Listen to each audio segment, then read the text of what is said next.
He was chosen and served as a Karnataka state convener for 4 years since inception of the Karnataka Vapas Fellowship. So the same institute which is connected to Ramakrishna already served as a 4 year, like a year long for the same. Swami Gautamanandaji, who is the current president, has visited their center for more than 20 times on various occasions and has given mantra diksha to several devotees from the center. So I request, you're most welcome, Swamiji, here, and I request you. Swami Veereshananda ji said that he talks very well on Swami Vivekananda. He has certain facts, certain information about Swamiji, which is very rare.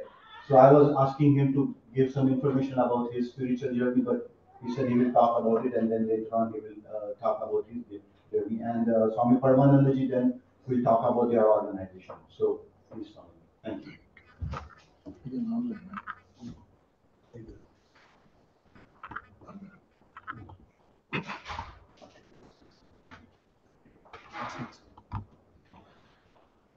Om Pavitram Charitam Yasyaha Pavitram Jivanam Tatha Pavitrata Swarupinyai Tasyai Urmo Namo Namaha Ya Devi Sarva Bhuteshu Shraddha Rupena Samsthita Namastasyai Namastasyai Namastasyai Namo Namaha. My salutations at the holy feet of Bhagavan Sri Ramakrishna, Sri Mate, Sri Sharada Devi, and Srimad Swami Vivekananda Ji Maharaj. My pranams at the holy feet of Most Revered Swami Purushottomananda Ji Maharaj, who inspired more than 100 youths, boys and girls, to embrace sannyas in their later course of life, and I being one among them. And I'm very proud to tell you that I happen to be the second disciple who got sannyas among the 100 people who were inspired by Swami Purushottomananda. The first being Swami Nirbhayananda Ji Maharaj, an internationally reputed speaker. Last month he was in America. My pranams to my Gurudev, Most Revered Swami Tapasyan Ji Maharaj, who was very kind to me during initiating me, even though I was not ready to accept the mantra of Sri Ramakrishna. Finally, he agreed my choice of initiating me in the name of Holy Mother. So I had the Mother Mantra from Most Revered Swami Tapasyan Ji Maharaj. My love and respects to my dear brother monk, Swami Paramananda Ji Maharaj, a very good organizer, a very good spiritual practitioner, a good motivator for the younger generation in India, all along the length and breadth of the country today. And my love and best wishes to all my spiritual brothers and sisters who have assembled here today in our Atlanta Vedantic Center. I must thank Sister Chaitra and Sri Karthik for bringing us here to take part in this satsang today. They happen to be from our own place, Tumkur, near Bangalore. As our brother Shailesh introduced me,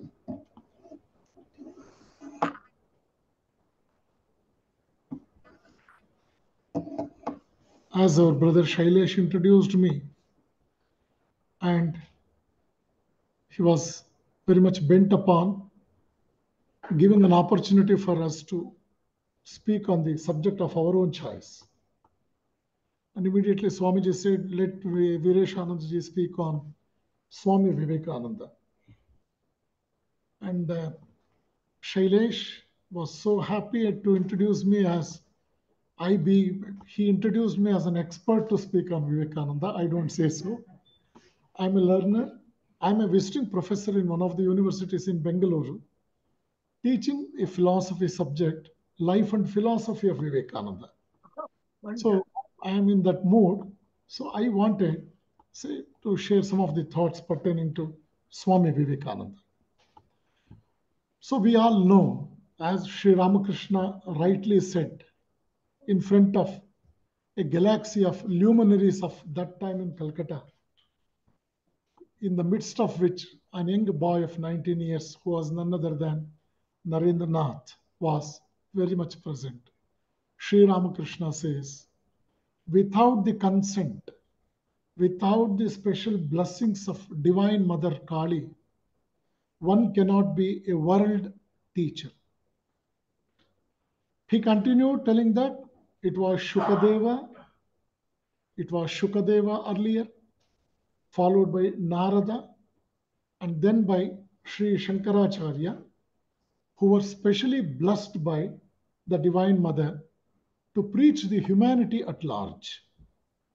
And Sri Ramakrishna continues and he says, now it is the chance of Narendranath to teach the world. Sri Ramakrishna, as we all know, a spiritual giant of our holy land of Bharat. More or less, he was confined to his room in Dakshineshwar. Very occasionally, he used to go to some devotees' houses in Calcutta to take part in satsangs.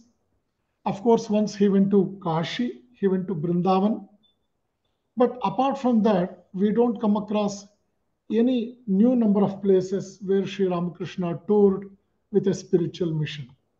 Sitting in his own room, he told that Naren will teach the world. This is a wonderful truth that many of the people who assembled there could not even dream of it. What was the response of Naren? He says, Master, you have so much of love for me. You are telling that I will be a world teacher in future. It is too much to praise your disciple. And secondly, I think you are exaggerating much. Thirdly, I don't want to do that. See, the three different answers. They speak about three different worlds. Number one, he is presenting in front of the august assembly that as if Sri Ramakrishna is boasting more than what is required. And number two, he doesn't want to do that. He is not at all want to do that. What was the response of Sri Ramakrishna? Sri Ramakrishna says, my dear Naren, you may refuse to do that, but the Divine Mother will hold you. She will hold your shoulder and see that her mission will be fulfilled. And we come across so many instances in the childhood days of Narendranath where we come across greater evidences that, as we all know, the grandeur of any plant or a tree can be observed only when it is a small sapling.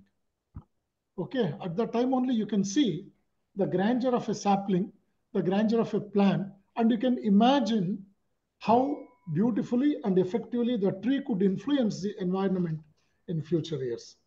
Naren was an extraordinary, intelligent boy, a good friend of all his contemporary persons in the class and in the place where he lived in Calcutta, an extension called Simla.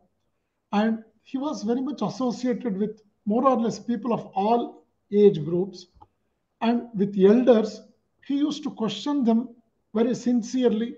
He used to obediently uh, come to a conclusion that whatever the elder says may be partially true, but ultimately more responsibility is on his shoulders to verify what they say and finally come to a conclusion. And with regard to the youngsters, he was very kind, very protective, and they used to love him because he used to take care of them so nicely as their own parents. And we come across Naren pursuing his education in Scottish Church College, Calcutta. Later on in Presidency College, he was very much appreciated by the professors of that time. To quote one professor, William Hastie, he loved Naren so much, and in one of the programs, in one of the assemblies, he appreciated Naren like this.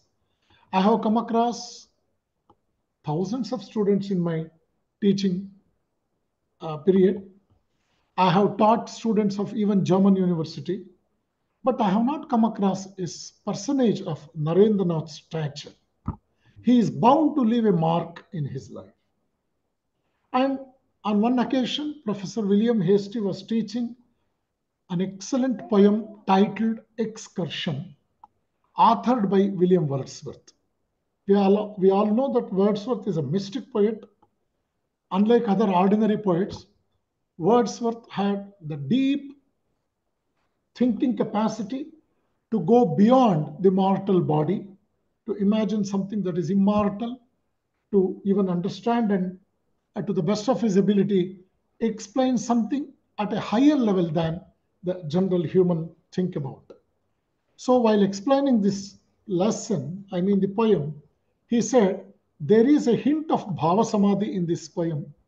William Wordsworth could experience that, but as a layman, I cannot explain you, my dear. You can go to a person living on the banks of the river Ganga here in a place called Dakshineshwar and ask him much about the details of this Bhavasparja. So it is really fascinating to know that an Indian young boy, Narendranath, got an information about his own future guru, Sri Ramakrishna, through a foreigner. That was none other than Professor William Hastie. And of course, as we know from the pages of Upanishads, when the guru has got craving to have some good disciples, and equally when the disciples want to have great gurus to their credit, time will be soon arrive, they will meet and their spiritual journey will start. So Sri Ramakrishna could meet Narendranath in one of the satsangs in Calcutta organized by Surendranatha Mitra, one of the lay disciples of Sri Ramakrishna. The moment Sri Ramakrishna entered the hall, he was very much surprised to hear the celestial voice, the divine voice of Narendra singing with a tambura in his hand. Okay, Naren was gifted with a wonderful voice. He was doing bhajan. Sri Ramakrishna enjoyed it to the best of his ability, every bit of it. And then after the satsang, Naren went in front of him and said, Namaskar. Sir, have you seen God? That was the very first question asked by Narendranath to his guru. Sri Ramakrishna, with loving eyes, with a sight of love and affection, concern, he said, my dear, I have seen God. I have seen God more clearly than what I am seeing you. I have spoken to God more clearly than what I am doing right now with you. But how many people in the world want God? They can weep for days and nights for the welfare of their wife and children. But do you come across people who can shed tears for knowing about God, having God realization, the darshan of God? Narayan was dumbstruck because it is the first time he is coming across a person who said, I have seen God. Then Sri Ramakrishna invited him to Dakshineshwar. We read so many details there, the association with Narayan and Sri Ramakrishna, and it went on for a few years. And even then, Narayan, he was very much inspired by so many intellectuals of the West. And at the same time, there was friction in between the ideology to be chosen by him, whether to choose the Sanatana Parampara ideology or to swim in the ideologies of the Western thinkers. Herbert Spencer, you come across so many people who influenced Narayan in those days. But at one point of time, he got very much convinced with what Sri Ramakrishna said. One day there was a beautiful argument between Guru and Shishya. Sri Ramakrishna asked Narayan, Narayan, you don't agree whatever I say, then why are you coming here? With what purpose you come to Dakshineshwar? You see the reply. Narayan immediately said, Sir, do you think just by coming here I must accept whatever you say? I love you so much. I come because I love this place. It is very serene. Never expect that I will agree whatever you say. I come here because I like you, I love you. Then Sri Ramakrishna felt very happy. Later on, the connectivity continued. And at every point of time, Sri Ramakrishna used to correct him in such a wonderful way. Slowly, at one point of time, Narayan was very much convinced with what Sri Ramakrishna said. What was that message of Ramakrishna? He says, spirituality can be transferred by a guru to a shishya, even just by a mere touch, even by a mere sight, even by handing over a flower to his disciple. This was number one. Number two, one religion need not antagonize with another religion. Every religion preaches that ultimately you must know your own true self. Know thyself. See, these two things very much influenced Naren, and slowly he came very closer to Sri Ramakrishna. At that time, Ramakrishna advised him to study Ashtavakra Gita and Viveka Chudamani. And later on, in some of the Western philosophy, Narendranath could understand that mere intelligence at sense level cannot get us all the knowledge that is needed for God realization. Then he came to know that there is a life beyond sense perception. Beyond sense perception. Very unfortunately, nowadays, it is eternal, of course, not only nowadays, eternal truth that 90% of the people want to search for prosperity, pleasure, happiness, and contentment only in the materialistic world. But this materialistic world has proved beyond doubt that it has a finite identity. It is a finite expression of infinite truth. It cannot be infinity. We know our body is aging. We know we lose our sight as days advances. Even we may come across problems pertaining to our hearing. Even the physical movement gets restricted. But ultimately, more and more you travel inwards, you will understand the true essence, the real nature of every individual, which is nothing but the soul. As our most revered Swami Gautamananji very often quotes, man moves onward, forward, inward, and ultimately Godward. So this is the journey, the two facets of our journey in toto. This is what the Upanishad says. Every human personality has got 5 dimensions. Annamaya Kosha, the physical dimension. Pranamaya Kosha, the energy dimension. Manomaya Kosha, the mental dimension. Vijnanamaya Kosha, the intellectual or scientific dimension. And ultimately concluded with Anandamaya Kosha, the spiritual dimension. You have Ananda, the bliss, the greatest blessing of Almighty, only when you surpass Vijnanamaya Kosha. Even the material science like physics, chemistry, or any matter for that matter, it is the finite expression of infinite truth, and it is a truth pursued just by the senses. But spirituality reminds you that spiritual energy can be experienced once you surpass this sensual frontier. That is Anandamaya Kosha. Naren was very much convinced with this, and later on Sri Ramakrishna could observe the poverty that suddenly appeared in the family of Naren. Naren requested Sri Ramakrishna to pray for him to Divine Mother so that he will have at least sufficiently the day-to-day needs. But Sri Ramakrishna says, no, when you are in need of that, why can't you directly go and pray Divine Mother? But Naren, even though he had so many things to ask for, when he bowed down in front of Divine Mother in Dakshineshwar Kali, he forgot everything what he had in mind to beg for. Suddenly he asks for discrimination. He asks for knowledge, renunciation. He asks for discrimination. He asks for so many spiritual virtues. Then Sri Ramakrishna says, don't worry, you have asked for only the genuine things. Mother will take care of your rest of the things that is needed for your day-to-day existence. After the demise of Sri Ramakrishna, after he entered Mahasamadhi, you see a versatile nature of Narendranath like a thunderbolt. He was something like an incarnation of Shankaracharya. He determined to travel all along the length and breadth of the country. And on December 24th, in Antpur, that happened to be the pre-monastic place of Swami Paramananda, all the disciples of Sri Ramakrishna assembled. They took sannyas according to the tradition. Tantric puja was conducted, home was conducted, Viraja home was conducted, and they embraced sannyas. And slowly they started their spiritual life in Baranagar Mutt in Calcutta. That time, Naren was very serious about what his guru has taught him. Naren, you must see God's creation, God's grandeur and deity of his administration, and his beauty of creation with open eyes. You need not close your eyes and search for God. All right, I do agree. With closed eyes, if you realize God, that is an ordinary penance. But with open eyes, if you can enjoy the creation of God, that is extraordinary achievement you can do.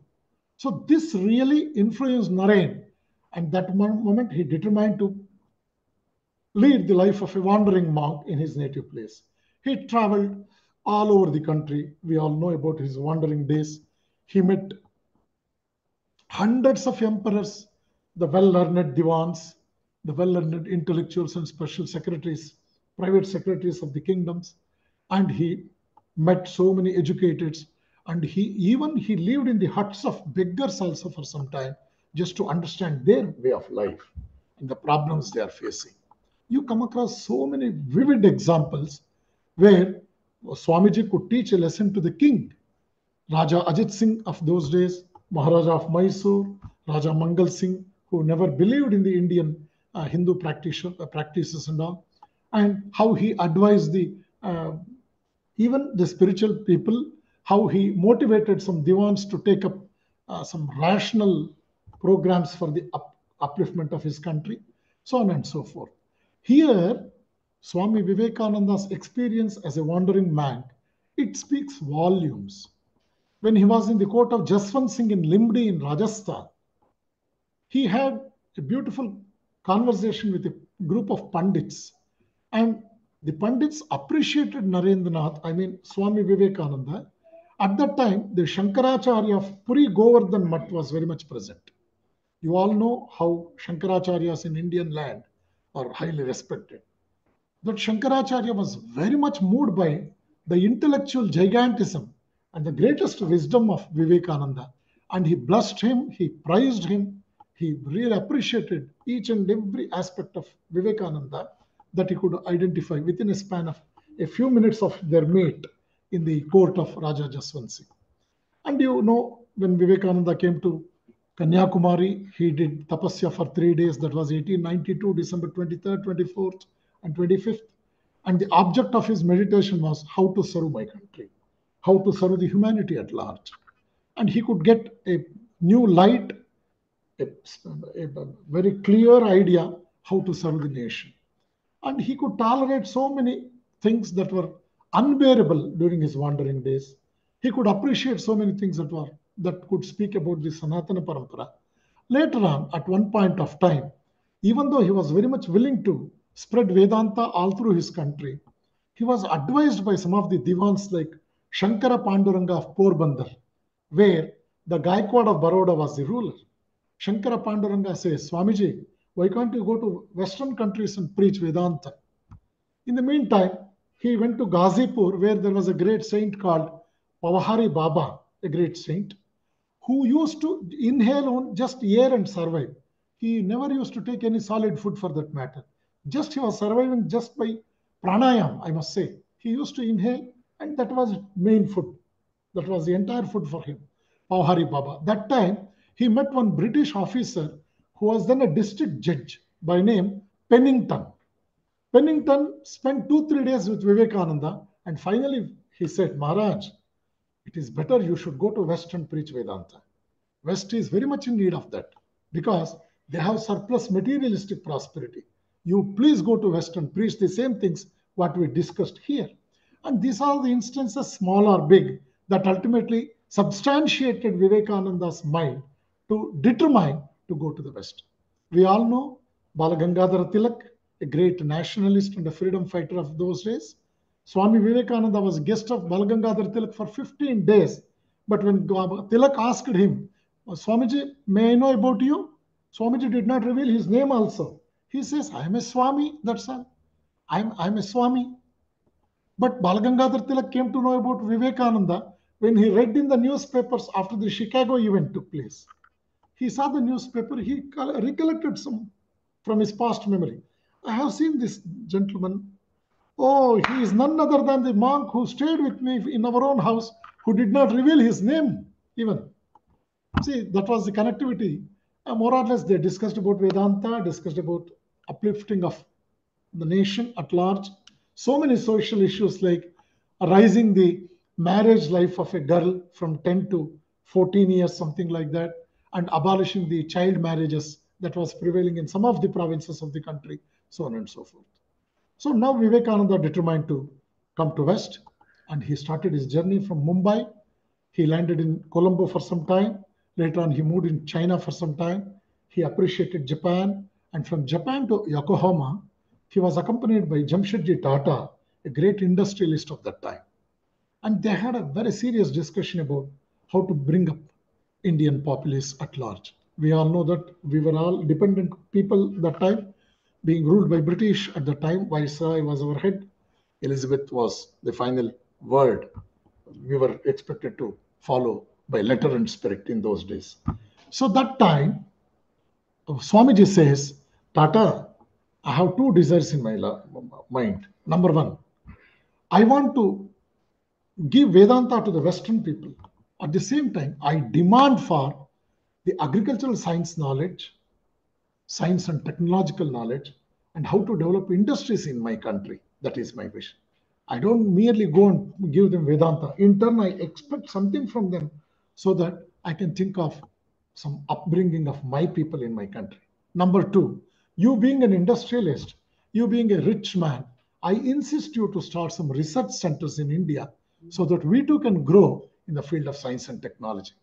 Upon Swami Vivekananda's advice, Jamshedji Tata determined to start a research center in India, and it was Vivekananda who suggested Tata to start one of such research centers in a place, Bengaluru, in southern part of Karnataka, from where we both hail. So today, Tata Institute in Bengaluru is an internationally reputed institution. Recently, in 2008, they celebrated the centenary year, and it has contributed its might to the development of science and technology, not only in India, but also outside. When Swami Vivekananda came to America, and he went and met the organizers of Chicago World Parliament of Religions, but very unfortunately, since he did not have any credential or any introduction letter to his credit, he was refused to get in. That really, it was really a shock for Vivekananda. Later on, he was a guest of a teacher by name Catherine Sanborn in Boston.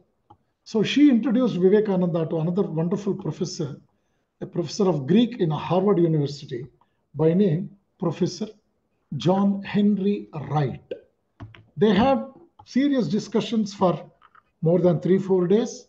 Finally, Professor John Henry Wright said, Swamiji, you should be introduced to all Americans at large.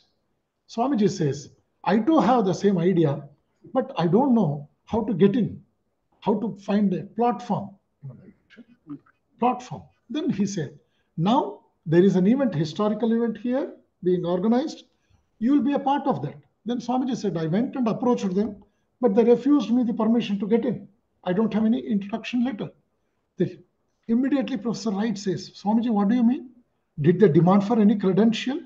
Asking you for a credential is something like asking the sun to show his right to shine. I shall give you an introduction letter, no worry. He gave a letter where he beautifully mentioned, here is a monk from India who is more learned than all our American professors put together. That was the credential, an introduction letter given by an American professor to an Indian monk a few days before the commencement of World Parliament of Religions. And Vivekananda was seated in seat number 20 on the dais, and he was the 31st speaker on the occasion. And as we all know, it was a historic event where more than 7,000 people from different parts of the world assembled to witness the religious parliament. Swamiji could influence the whole assembly in his introduction speech in the inaugural session, and whatever he spoke, it be a surprise for you. He spoke just 352 words, In 3.5 minutes, he could convince the people with so much of new ideas, new avenues, and it was food for thought for thousands of people. And people did not allow him to keep quiet in rest of the sessions also. Vivekananda was requested to speak on every occasion, and he delivered 8 lectures in Chicago between September 11th and September 26th. In a span of 17 days, he delivered 8 lectures. And he was perhaps the only representative from any religion who was not only allowed to speak on religious matters, he was entertained even on the spiritual platforms also. So that was one of the things that should be properly identified and recognized, so that it speaks about the grandeur of a Sanatana Guru like Swami Vivekananda. Perhaps in the history of India, we come across the first monk crossing the ocean, going to foreign countries, preaching Vedanta, influencing people with Sanatana values, and making them to feel very comfortable, because religion is not a bundle of superstitions. Religion is not just do's and don'ts, it is being and becoming. So then Vivekananda went to Boston, he went to Detroit, he delivered several lectures there. And one historical statement he made in Detroit was, I have a message to the West as Buddha had a message to the East. I want to correlate this sentence to what his guru said almost 15 years back, that Naren will teach the world. You just imagine, that time Naren was not ready to accept what Guru said. Now Naren himself, after becoming Vivekananda with rich experience of more than 14, 15 years of spiritual world, now he is telling that I have a message to the West. And in one of his letters to his own disciple, Sister Hale, he writes, in the last 10 years of my life, I have sacrificed everything for Americans in particular. He mentions that in that letter. I have taught what spirituality is to the Americans. I have taught them what India in the truest sense, what religious practices, yoga, rest of the things are. So this really makes us to know that Vivekananda belongs to the whole world. We cannot confine him only to Indian geographical purview. So in Brooklyn Ethical Association, one very popular organization in those days, Vivekananda delivered so many topics pertaining to the contradictions that were prevailing in those days. Something like why we disagree, what is the contribution of Hinduism to Buddhism. India, the craving need of India is not religion. See, India is rich in religion, but what they want is science and technology, educational programs for their upcoming, so on and so forth. And at that time, the Catholic people of America, the Catholic missionaries, they joined hands with Vivekananda for the wonderful service he did. What was that? You might have heard of Robert Ingersoll, a very popular speaker in those days who was an atheist and an agnostic. And he used to question the Catholic people about their religious faiths. Many a time, they could not answer him convincingly. And ultimately, he established upper hand. And he was such a popular speaker in those days who used to charge $1,000 per lecture in those days. And when he met Vivekananda, there was a very, very meaningful, very interesting argument that took place. He said, I don't want yesterday. I'm least bothered about tomorrow. I want to enjoy the world today that is in my hand. I want to enjoy the last drop of juice from an orange. Okay, I'm a selfish man. I can do that to the best of my ability. My purpose of life is I don't believe in rebirth or pre-birth. I don't believe in tomorrow. I don't believe in associating with any other people of my contemporary world. I want to enjoy life. That were the words of Ingersoll. Then Vivekananda replied him, no, I am not in a hurry.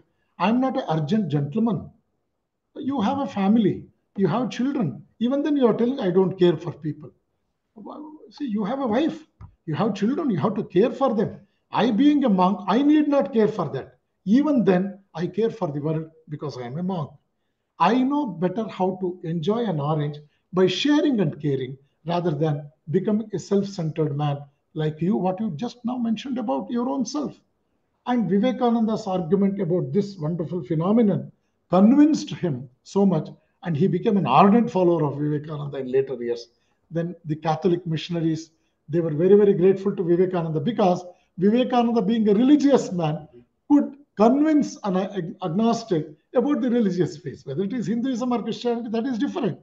But the thing is, the religious faiths, whatever the people follow in different parts of the world, they got convinced in the mind of Ingersoll.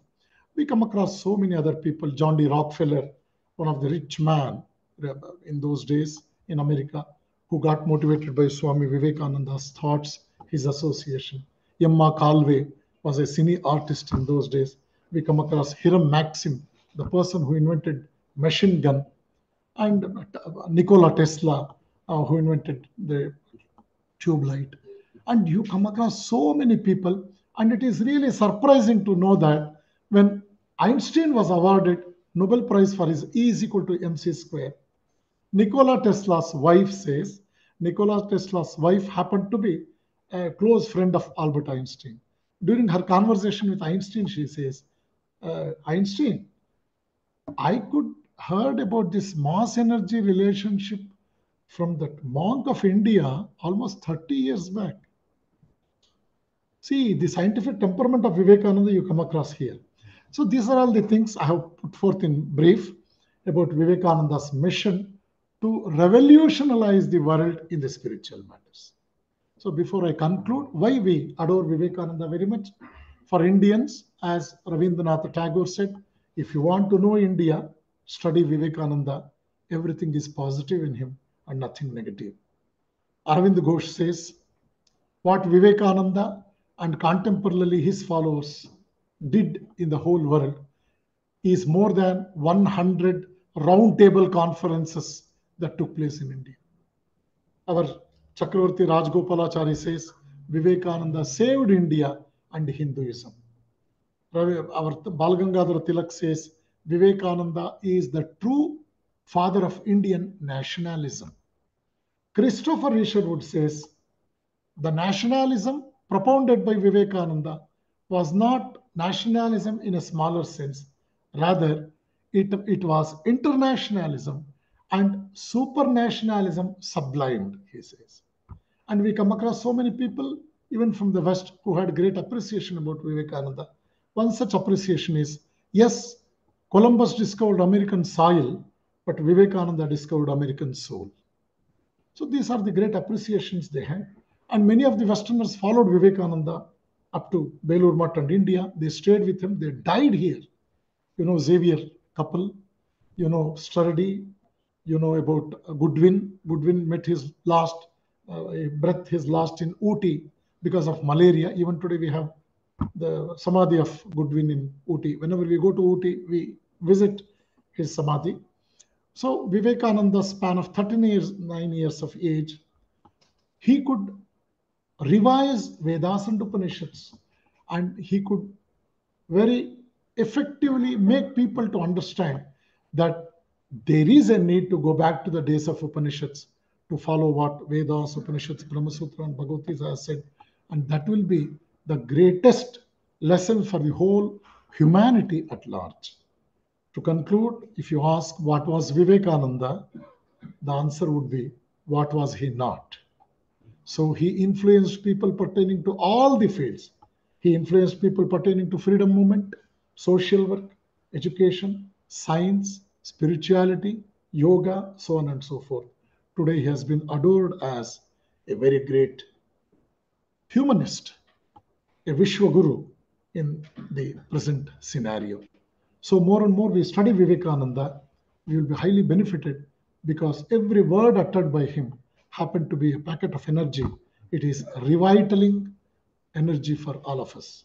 A few days back, that was on June 20th, we both had been to Thousand Island Park. We enjoyed the whole day there, where Swami Vivekananda wrote the Song of Sannyasin, that was translated to Kannada also. And he delivered a collection of talks. The collection of talks being published, you have a book here in the bookstall, Inspired Talks, the title of that is. He initiated 2 Westerners into sannyas that time. And Vivekananda had the experience of Nirvikalpa Samadhi when he was in Thousand Island Park. So I thank Brother Shailesh and all the organizers for giving me an opportunity to be a part of today's Sunday's satsang. You all could make this Sunday the holiday, a holy day in the truest sense. I thank one and all of you for this wonderful opportunity. May Thakur, Ma, and Swamiji bless you all. Thank you very much. Jai Ram Krishna. Thank you, Swamiji.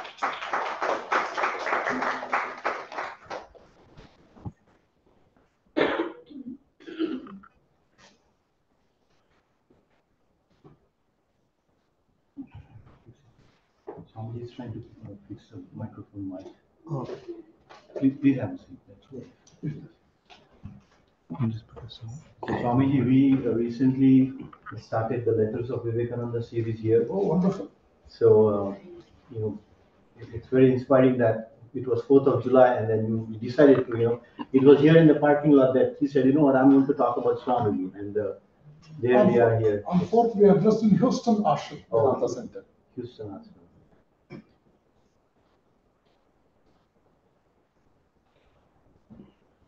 Can you start?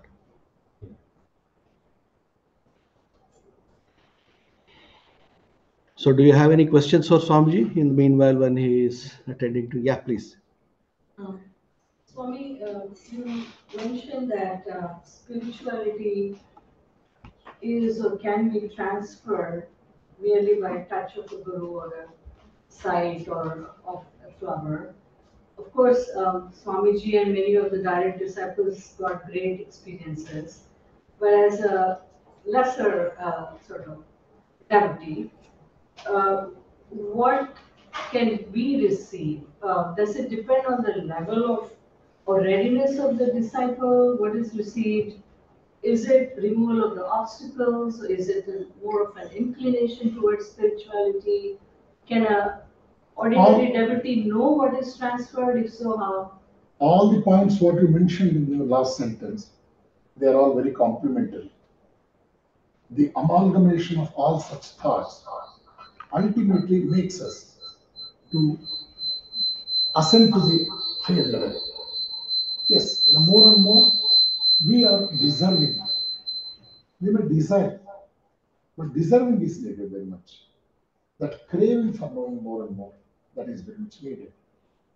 So once you start opting for higher level of truth, that is being beautifully defined by Thakur in Gospel. Vishayananda, Bhajanananda, and Brahmananda ultimately. Vishayananda is purely indulging ourselves in sensual pleasures. Not an iota of thought about God, knowing about God, singing about God, and even realizing about God. Vishayananda is purely the sensual pleasure strata. When man is immersed in that, that is Vishayananda. Slowly, when he goes out of that and enters into the next one, it is Bhajanananda. We enjoy the singing of God's name, we enjoy bhajans, we enjoy doing japam. The very moment we the name of God falls on our ear, we feel really enchanted, we feel we are electrified, energized, something. Some extraordinary change in the positive sense may come up. That is Bhajanananda. Ultimately, it becomes Brahmananda.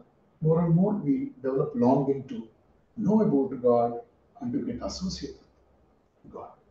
This is the three Anandas being beautifully defined, even in the journey of Kundalini from Mooladhara up to Sahasrara. That's a vast syllabus. We should meet later after this session.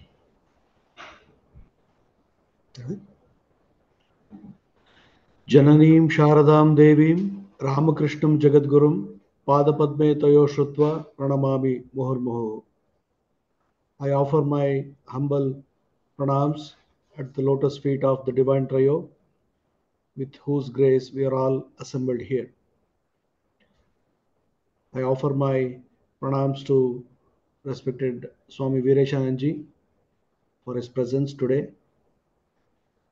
And I offer my humble pranams to the divinity which is present in you and which has made us to be together for this satsang today.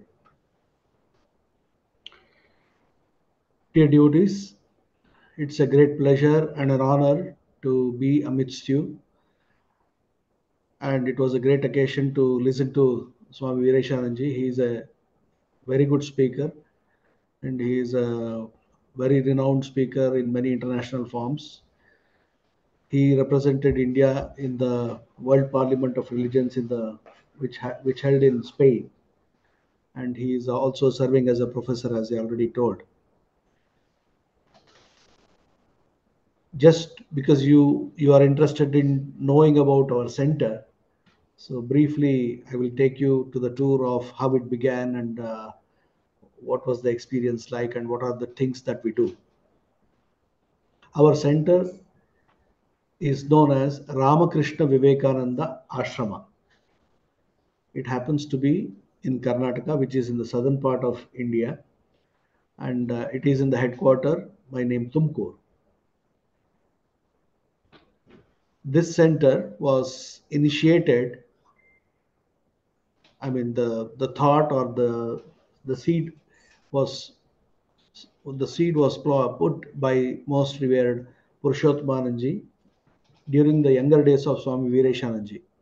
He happened to be a student at Ramakrishna Vidyarthi Mandiram, which is a hostel, which is a facility for the students, for the bright students who are unable to have their education or the stay during their education. All the deserving people will be selected and they will be offered a place to carry on their studies and complete their education as a service activity of Ramakrishna Mutt and Mission. So during his PU days, he spent 2 years of his life in Ramakrishna Vidyarthi Mandiram. And during that time, he came in contact with many holy saints of Ramakrishna order. And there are hundreds of them, but predominantly he was more attracted and guided by most revered Swami Purushottanandaji Maharaj. So after his pre-university education, he opted to go in and he completed his engineering. He graduated from Mysore University from Adichunchanagiri Institute of Technology in Chikmagalur, which happens to be in the southern part of the Karnataka as well. So after the engineering in 84 to 88 was his graduation. And after completing his graduation, during those days, it was in much demand, like electrical and electronics was his stream. And he had more than 4 or 5 offers in his name before joining to his career. So as he was an ardent devotee and a disciple of Swami Purushottanandaji, he very humbly took all the offer letters and put it at his lotus feet and said that, Swamiji, there are 4 or 5 options for me now. So which one shall I select? Purushottanandaji very seriously took that in his hand and looked at each and every offer, and he said, he just put it aside. And he started singing a bhajan.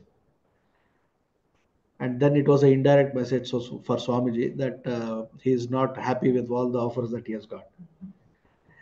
So at the end of the session, so Swamiji had a message and Purushottanandaji had conveyed it so beautifully, and he was having a clarity in his mind. Then he said that both Swami Veereshananda and his brother, elder brother, who happens to be Swami Nirbhayanandaji, whom he referred to as a great orator, and he was recently in America. So both Swami Veereshananda and Swami Nirbhayanandaji, he was considering them to be developed as good swamis, good spiritual giants, and he said that you should be roaring like lions, and this is the ordinary path. You should come and excel in your extraordinary path. Your service to the society is much required. I thought you are going to have a much respectful life when you choose this path.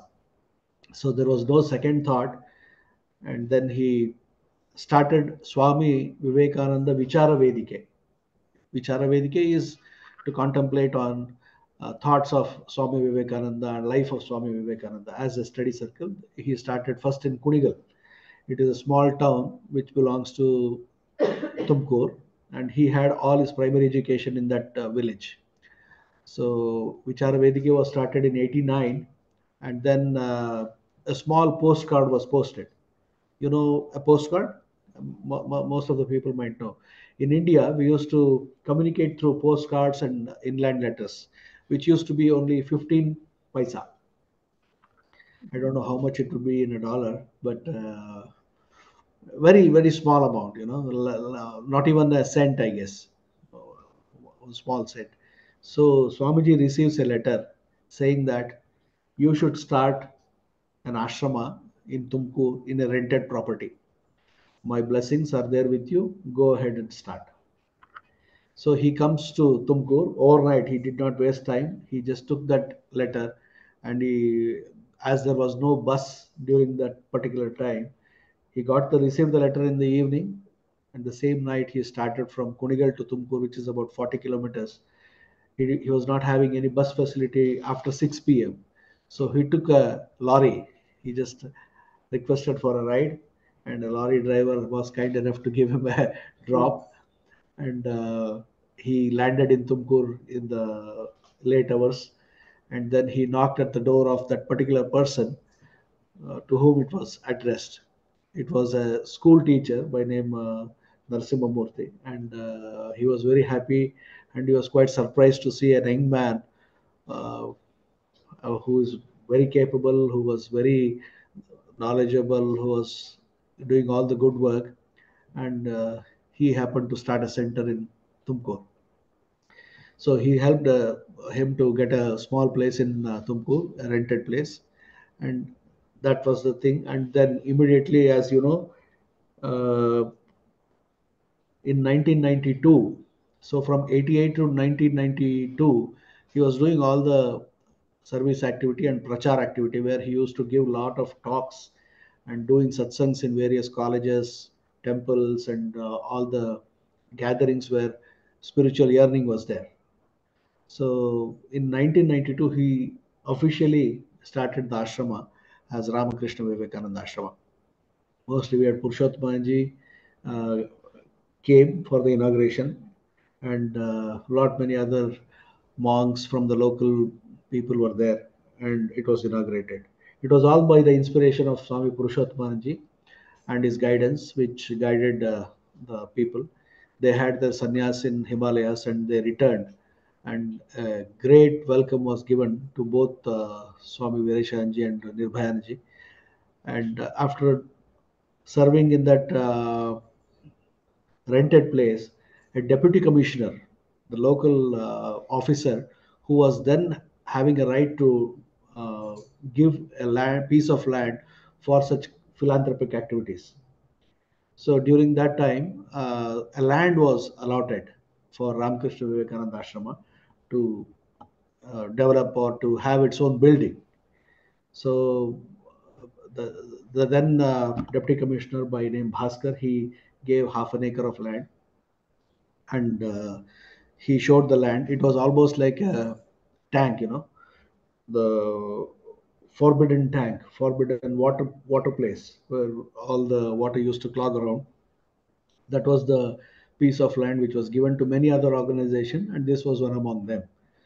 And he showed it to Purushottamji, and he said that this is the land we have got. So what to do that? And as you know that Kamarpukur, Pukur is a small pond, and he beautifully said that Ramakrishna is very very happy to be next to the Pukur. He has selected the nice place. Now it is your job to develop that in a beautiful way. And then the ashrama activity slowly started. I'm just briefing it very soon. I mean, briefly and briskly, so that we can complete that during the time given to me. It's already 12 o'clock, so I'll take another 10 minutes to complete this. Yeah. So quarters was built, monks' quarters with a temple was built, just as this facility.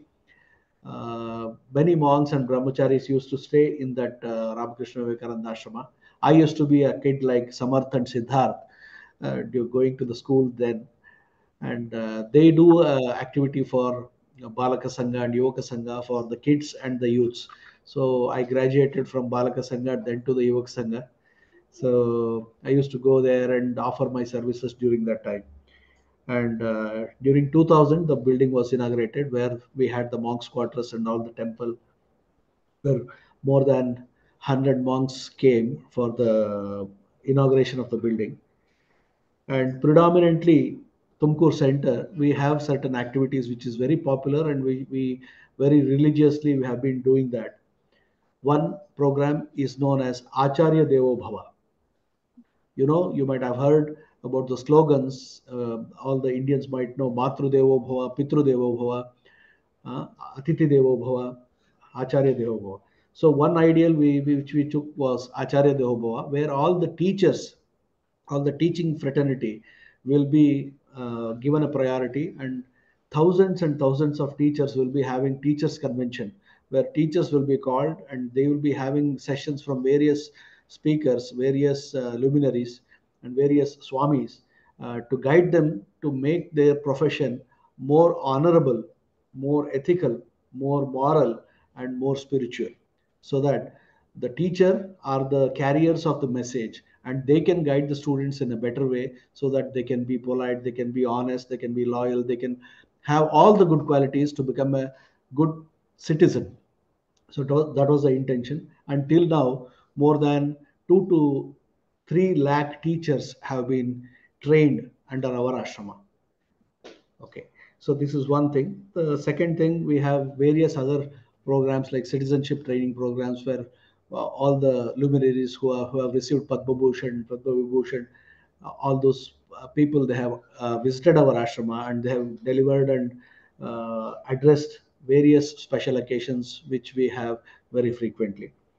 The second more important concentrated program that we do is for the youths and the students, which is known as Vidyarthi Devo Bhava. Vidyarthi is a student. We offer that puja. We see that student as a devata, and we give them that message. We offer them puja, and after their completion of their education, we really worship them and on the stage, and we say that now you are graduated and you have to behave a certain way.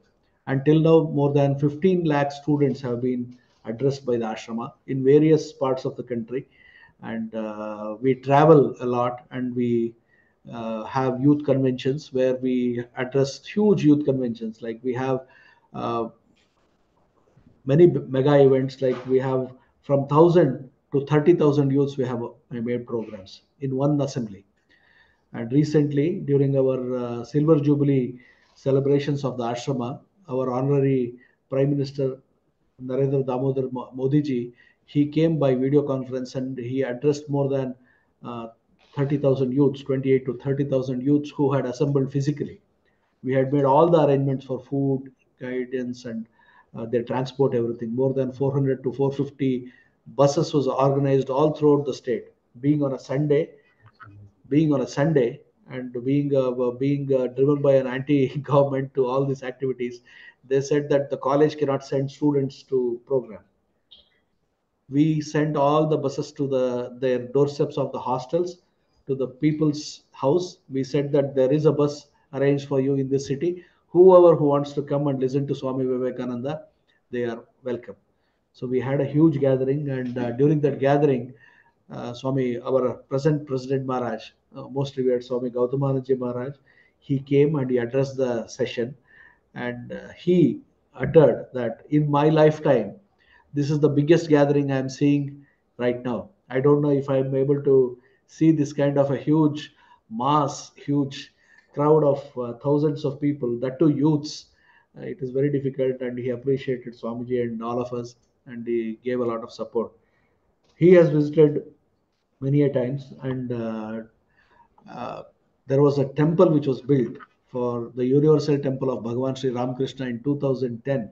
We separately built a temple, and it happens to be one among the biggest prayer hall for Sri Ramakrishna Paramahamsa ji. We have an Amritashila Murti of Sri Ramakrishna in our prayer hall. Our prayer hall can accommodate more than 600 to 800 people squatting. That is the size of the hall. And just underneath to the prayer hall, we have a auditorium which is known as Swami Vivekananda Auditorium, where more than 1,200 people can be accommodated. And these are the two places where we have hundreds and hundreds of program almost every week. Swamiji delivers lectures every weekend whenever he is in station. When he is traveling, of course, many other monks are there in our center who carry out the programs during our absence. During 2010, for the temple consecration, we had more than 1 lakh people having their visits to the temple, having their prasad at our said facility, and more than 150 monks from various parts of the world where they came for the consecration upon invitation. There were people from Italy, Swamis from Sri Lanka, Swamis from USA. Our most revered Prabhuddhananji Maharaj, our most revered Vita Mohananji Maharaj from Paris, and many other monks. I mean, time is too short to take all the names, but all those people they have blessed the place and they have been very kind to us, and they have been a great support and guidance uh, to take the institution in a better way. So we had the consecration of the temple where most revered Harshavanji inaugurated the auditorium. Most revered Shantatmananji Maharaj, who is the present head of, I think, Gurgaon or Noida. He was the head of Delhi center. So he offered the prayers and he did all the puja, everything. And our most revered Yadavendranji Maharaj, who is the present Secretary Maharaj for the President Maharaj, he did all the Durga parade for our temple consecration. So we have been very, very blessed by all the Mutt and mission monks who have showered their love and guidance to us and care for carrying on all the activities. And there is one unique program which is for the public, for the helpless. There is one program known as Dina Devo Bhava, and in under the Dina Devo Bhava, we welcome all the destituted women, beggars on the street, and who are incapable of leading their life, aged mothers. We bring them to the ashram. We offer them prayers. We offer them new clothes. We offer them new medicines, good medicines, with a good health checkup and things like that. And we literally worship them as Jivanta Durga. Jivanta is live, so live gods are there in front of us.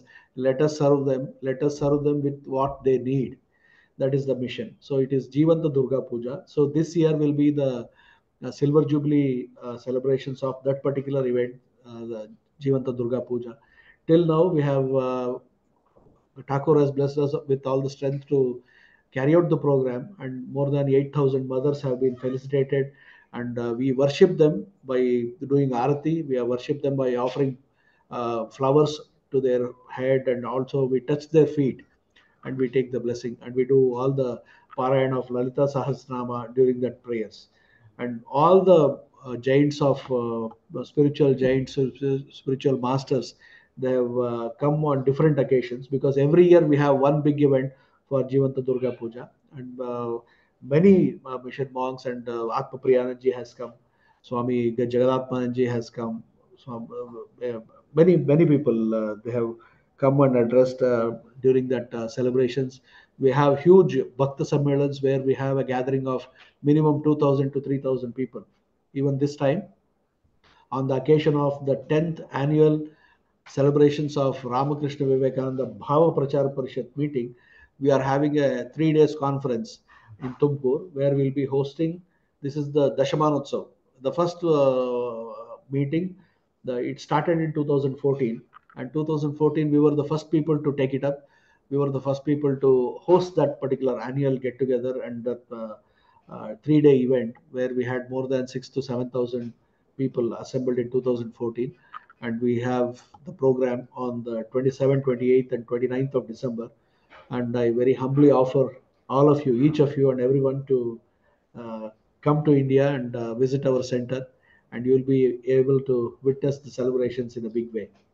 And that is the Jivanta Durga Puja that happens and we'll be celebrating the silver jubilee, and we are planning to complete that with 10,000 people. 8,000 is complete. So this year we are planning to complete the rest of the 2,000 and make it a memorable event, so that the 10,000 should be complete by the 25 years of celebrations. So, dear friends, I think it's time now. So, apart from this, there are a lot of other activities that we do. We have a center where we give some scholarships to the students. We have a facility where we accommodate students to continue their education, to have their education completed, and we also support them if they are economically backward. We pay their fees, and we see to it that they become good citizens. More than 600 such kind of students have been graduated, and they have become very responsible citizens of India. And to mention, one of our student who used to come and clean the puja patra of Guru Maharaj, and who used to regularly attend all the satsangs and bhajans, that boy, he cleared the All India entrance, that is IAS exam and Indian Administrative Service. He secured 12th rank, and he was posted as the commissioner there, and he is in a very senior position now. He serves in the state of Orissa.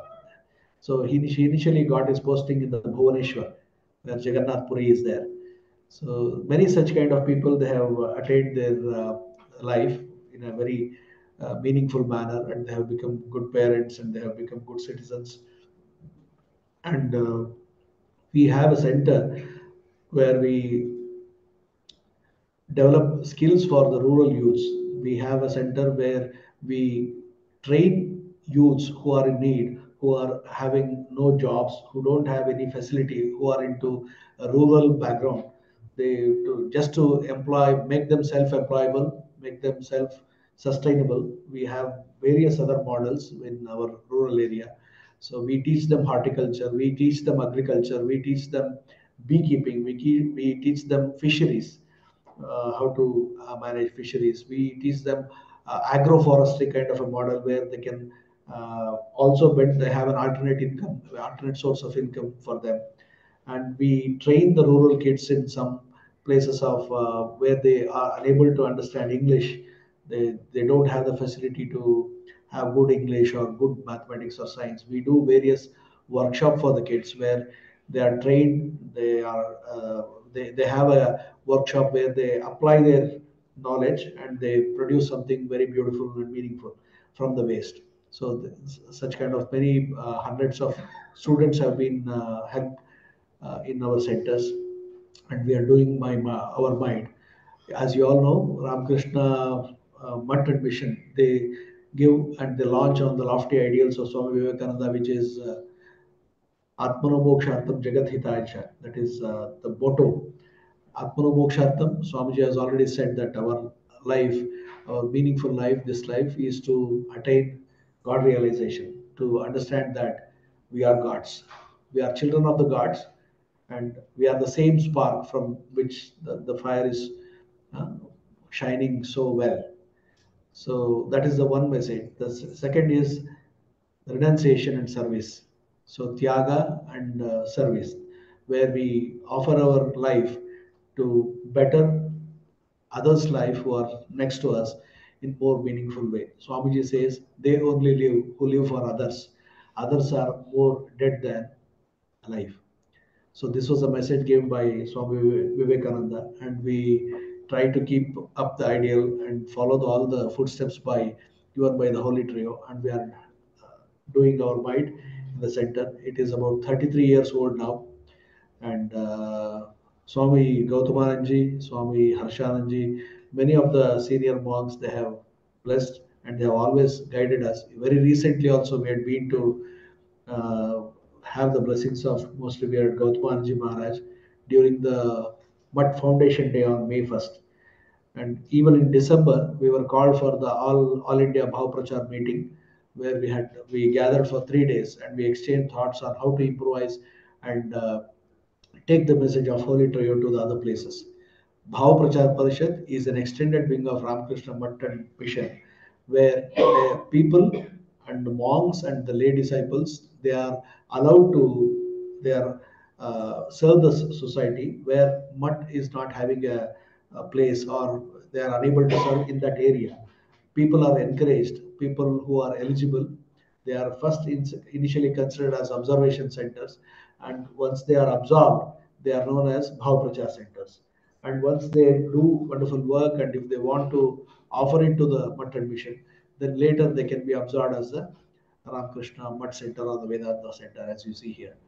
So, dear devotees, thank you so much. It was a great pleasure. It was a very short meeting where our Shailesh ji was kind enough to accommodate us and to spend 1 hour in this meaningful way to know about you and to tell about us.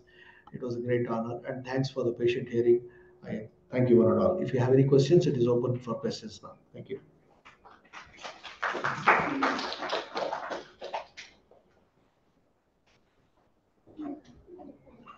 Does anyone have any questions? Anyone from Zoom has any questions? We have about 11 people. Yeah, please. I have a question regarding that. You were saying that when institution is not there, like small village or medium sized Yeah. you can go, how you can have logistics? Yeah, Swami Purushottomananji, he was very particularly, he was saying that he wanted that life and message of divine trio to be carried on to each and every village. That was his dream. And as you know, India is very big, India is very huge, and we need people who dedicate their lives and taking them to the right direction. You need to have a system in place, and to have that system and right margadarshan is very important, right guidance. So only people who have the guidance of the monks and Ramakrishna ashram, the contact with the divine trio literature, they can start a small study circle, slowly develop that study circle, and then amongst the whole study circle itself, they can start a small activity, one activity at a time, and it can graduate one by one. And one fine day, if you have a place of your own, one day if you have a place for a library, one day if you have a place for the prayers, then a center can be established. So there are about 50 centers in Karnataka which got initiated by Swami Purushottamji. We were all inspired by him, and we were given only one mission, saying that okay, you should go to a place where it is most required. Swami Vivekananda, he opted for a place in northern part of Karnataka, which is very drought-prone area during those times, and people were not having good education. So he started a school there. So he started a school where people of single parents, people from the army who have dedicated their lives, those kind of background children are given free education there. And they celebrated their silver jubilee recently, and there was a new building, new need for the hostel facility. We are also developing a hostel which will be inaugurated during the December, where we are planning to accommodate at least 50 students in and around our district who can get benefit out of it. So what I mean to say is that people with that vision, people with that strength, they will be supported and they will carry on the work in some small village of their acquaintance. And we have some devotees, as Swamiji used to say, we have in the ashrama system, we have uh, Varnashrama system, we have the Grahastha ashrama being the Jeshta ashrama or the Sreshta ashrama. All the other ashramas, Brahmacharya ashrama, Vanaprastha ashrama, Sannyasa ashrama, they take shelter of Grahastha ashrama, because without the support of Grahastha ashramis, none of the three other ashramas can really do well or in a meaningful way. A student can concentrate on studies only when a person of kind heart can facilitate for his education.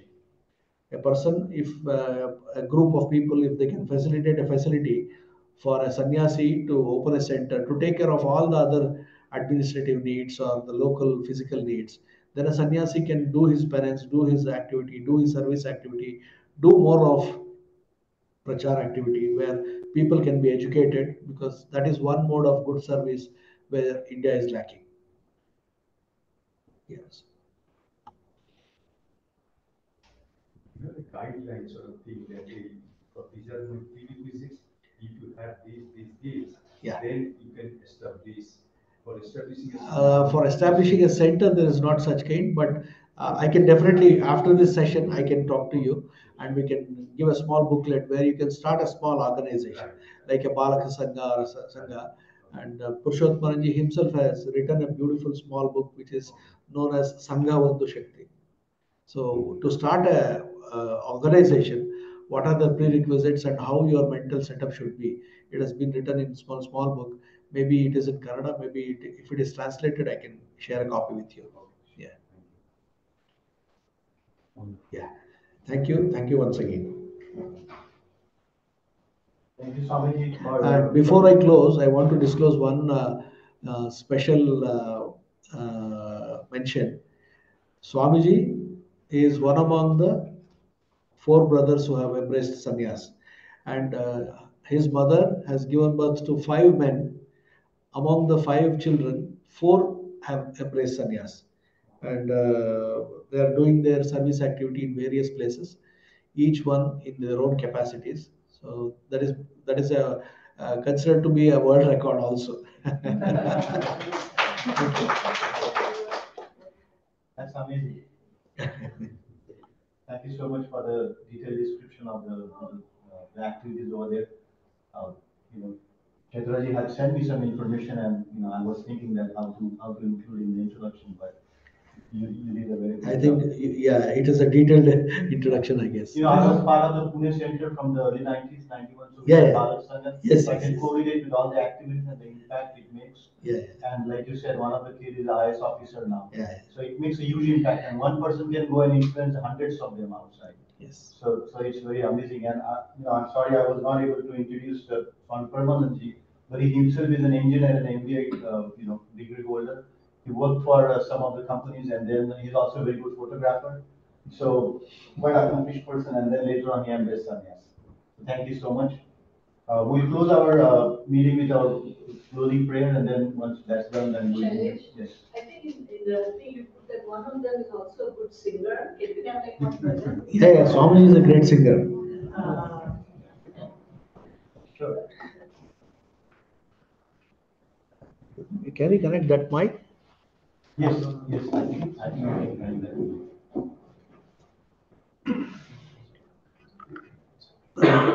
We have been able and blessed to visit more than 15 countries on this prachar work, spreading the message of divine trio to the various communities. We had been to the Vatican also. We were invited by the Pope, and we had the Shanti Mantra chanted. Myself, Swamiji, and Nirbhayaji, we had chanted the Shanti Mantra in Pope's residence.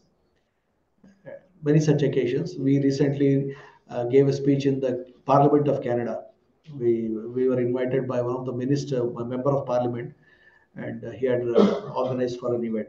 Such kind of big programs we have been having that from the past 20 years, widely traveling, and we keep 1 month or 2 months for this because of the COVID. For 4 years, we were unable to travel, so that had brought a lot of pressure to us to make a visit to many other countries. So this year we could accommodate few days to America. Yeah, thank you once again. One question. Easy. One question, please. We miss your name, Swamiji. We miss your name. And you have to hold it closer. Somebody's on the online. Hello. Could you give us your names? Swamiji? Umaji, probably we are not able to hear the voice.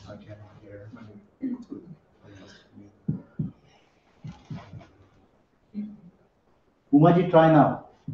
Yeah. What's the name of this Swamiji? Second one. Please. Swami Paramananda ji. Haji. Namaskar. Swami Paramananda ji is our Balaka Sangha by Tulkur Ashram. When I started there, he was in 6th standard. He is a very good environmentalist. He has advised Government of India with respect to natural resource preservation, conservation of nature, and he was one among the most prominent resource persons in the committee while the census of tigers and elephants took place in our country. He knows hundreds of waterfalls of prominent importance in our country. He represented India in more than 15 to 20 international events where he spoke authoritatively on the conservation concept. He worked for IBM, very popular IT sector. Later on one fine day, Sri Ramakrishna could catch him to his fold.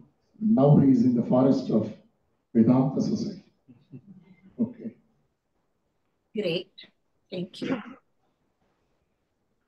I think let us all sing together. This is a Namavali. You please repeat so that all can sing the glory of Thakur Mahan Swamiji.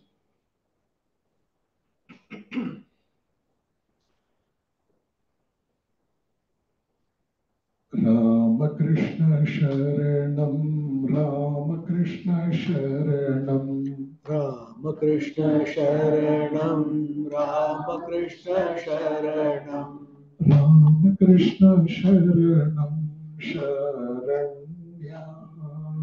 Ramakrishna Sharanam, Sharanya. Ramakrishna Sharanam, Ramakrishna Sharanam, Ramakrishna Sharanam, Ramakrishna Sharanam, Ramakrishna Sharanam, Sharanya. Ramakrishna Sharanam, Sharanya. Kripa hi kevalam, kripa hi kevalam, Kripa hi kevalam, Kripa hi kevalam, kripa hi kevalam, Sharanya. Kripa hi kevalam, Sharanya. Kripa hi kevalam, kripa hi kevalam, Kripa hi kevalam, Kripa hi kevalam, kripa hi kevalam, Sharanya. Kripa hi kevalam, Sharanya. Jai Jai Ramakrishna Sharanam, Ramakrishna Sharanam, Ramakrishna Sharanam, Sharanya.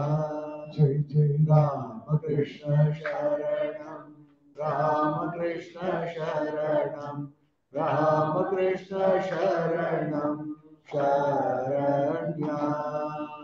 Sharanagatoham, Sharanagatoham, Sharanagatoham, Sharanagatoham, Sharanagatoham, Sharanya. Sharanagatoham, Sharanya. Sharanagatoham, Sharanagatoham, Sharanagatoham, Sharanagatoham, Sharanagatoham, Sharanya. Sharanagatoham, Sharanya. Jai Jai Ramakrishna Sharanam, Ramakrishna Sharanam, Ramakrishna Sharanam, Sharanya.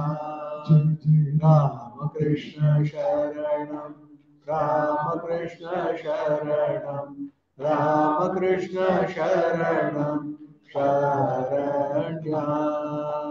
Namah Shri Gurave, Namah Shri Gurave, Namah Shri Gurave, Namah Shri Gurave, Namah Shri Gurave, Namo Namah. Namah Shri Gurave, Namo Namah. Namah Shri Gurave, Namah Shri Gurave, Namah Shri Gurave, Namah Shri Gurave, Namah Shri Gurave, Namo Namah. Namah Shri Gurave, Namo Namah. Jai Jai Rama Krishna Sharanam, Rama Krishna Sharanam, Rama Krishna Sharanam, Sharanya. Jai Jai Rama Krishna Sharanam, Rama Krishna Sharanam, Rama Krishna Sharanam, Sharanya. Rama Krishna, Rama Krishna, Jaya Jaya Rama Krishna. Rama Krishna, Rama Krishna, Jaya Jaya Rama Krishna. Rama Krishna, Rama Krishna, Jaya Jaya Rama Krishna. Rama Krishna, Rama Krishna, Jaya Jaya Rama Krishna. Rama Krishna, Rama Krishna, Jaya Jaya Rama Krishna. Rama Krishna, Rama Krishna, Jaya Jaya Rama Krishna. Rama Krishna, Rama Krishna, Jaya Jaya Rama Krishna. Rama Krishna, Rama Krishna, Jaya Jaya Rama Krishna. Rama Krishna, Rama Krishna, Jaya Jaya Rama Krishna. Rama Krishna, Rama Krishna, Jaya Jaya Rama Krishna. Rama Krishna, Rama Krishna, Jaya Jaya Rama Krishna. Rama Krishna, Rama Krishna, Jaya Jaya Rama Krishna. Rama Krishna, Rama Krishna, Jaya Jaya Rama Krishna. Rama Krishna, Rama Krishna, Jaya Jaya Rama Krishna. Rama Krishna, Rama Krishna, Jaya Jaya Rama Krishna. Rama Krishna, Rama Krishna, Jaya Jaya Rama Krishna. Rama Krishna, Rama Krishna, Jaya Jaya Rama Krishna. Rama Krishna, Rama Krishna, Jaya Jaya Rama Krishna.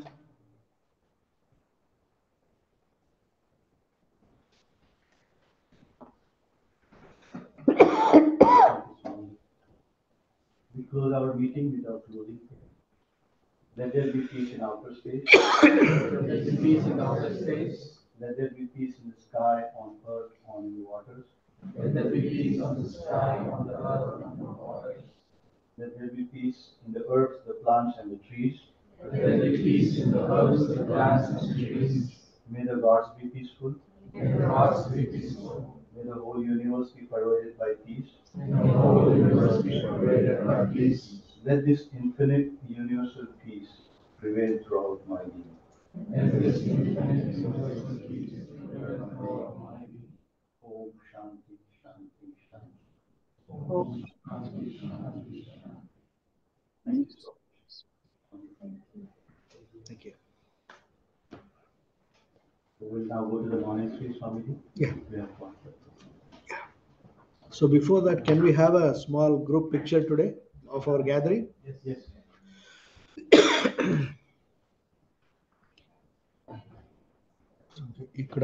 Swami, can you stand here? Maybe we can take a Yes, picture yes, from- yeah, that's good. Or maybe stand here. Maybe we can. Yeah, I think we can stand here because then we see the shrine also. Yes.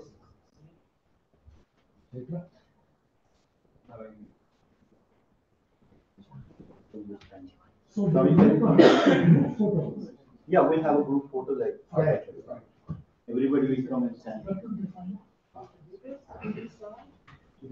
Yeah. Just everybody stand here. We can see the shrine also. I think I can stand up here and give. Yeah, that's fine. Yeah, you can join on this platform.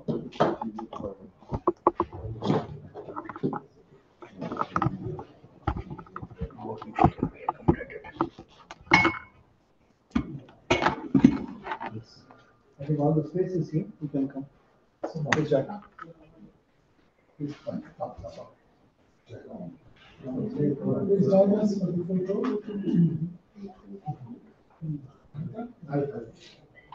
Please come. Yes, you can come.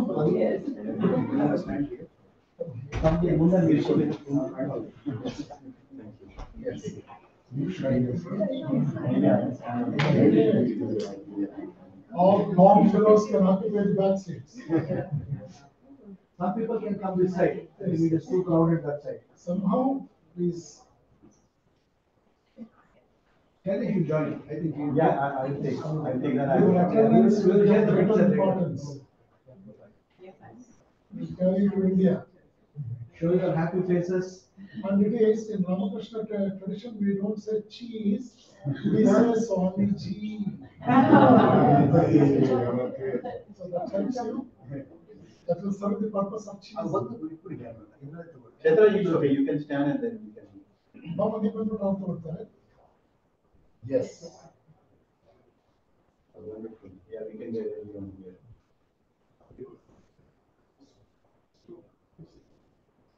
Thank you. One second. Please be there. Kailash, you please come back. Thank you.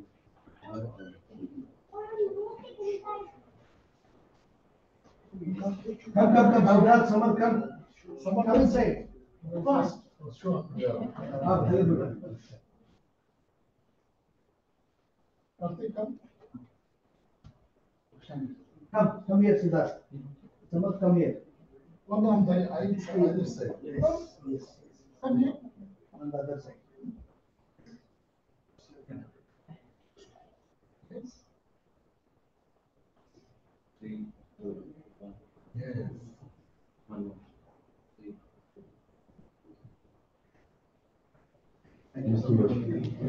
Thank you so much.